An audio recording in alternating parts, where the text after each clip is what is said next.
বাকেরগঞ্জে মৎস্য অধিদপ্তরের উদ্যোগে জেলেদের মাঝে বকনা বাছুর বিতরণ। বাকেরগঞ্জ বরিশাল প্রতিনিধি মোহাম্মদ বেল্লাল হোসেন। বিকল্প জীবিকার্জনের জন্য দেশি প্রজাতির মাছ এবং শামুক সংরক্ষণ ও উন্নয়ন প্রকল্প মৎস্য অধিদপ্তরের উদ্যোগে বরিশালের বাকেরগঞ্জে নিবন্ধিত ৬০ জন জেলেকে ৬০টি বকনা বাছুর গরু প্রদান করা হয়েছে। মঙ্গলবার ২০ জানুয়ারি উপজেলা পরিষদ চত্বরে বাছুর প্রদান অনুষ্ঠানের আয়োজন করে উপজেলা মৎস্য দপ্তর।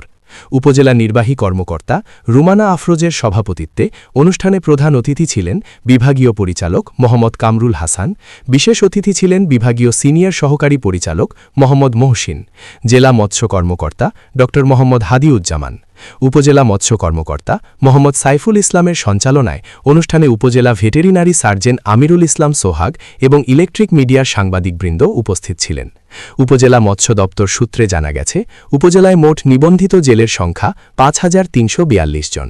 তার মধ্যে ২০২৫-২৬ অর্থবর্ষে মৎস্য অধিদপ্তরের দেশীয় প্রজাতির মাছ এবং শামুক সংরক্ষণ ও উন্নয়ন প্রকল্পের আওতায় নিবন্ধিত ৬০ জন জেলেকে ৬০টি বকনা বাছুর প্রদান করা হয়েছে। বিকল্প কর্মসংস্থান সৃষ্টির মাধ্যমে জীবিকার্জনের জন্য জেলেদের স্বাবলম্বী করার লক্ষ্যে বকনা বাছুর গরু প্রদান করা হয়েছে বলে জানিয়েছেন উপজেলা মৎস্য কর্মকর্তা মোহাম্মদ সাইফুল ইসলাম। তিনি বলেন, চলতি অর্থবর্ষে ৬০ জন জেলেকে বকনা বাছুর দেওয়া হয়েছে। ITV বাংলা।